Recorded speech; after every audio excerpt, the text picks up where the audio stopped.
Good morning, welcome to my channel Ranginami থেকে। আমি পম্পা বলছি। এখন 8:05-10 বাজে। আমি 7টার সময় উঠেছি। মেয়ে এক্ষুনি কলেজে বেরিয়ে যাবে।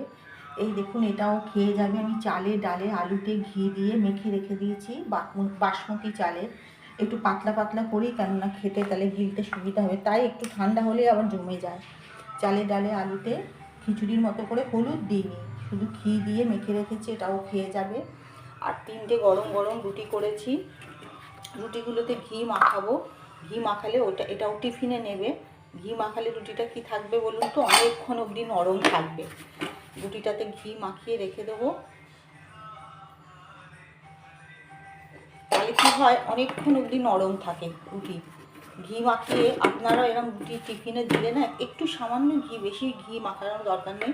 তাহলে কী হয়, রুটিগুলো নরম থাকে। একদম ধোয়া উঠছে দেখুন। রুটি করে টিফিনে দিয়ে দেবো এই ফয়েল কাগজটার মধ্যে মুড়ে।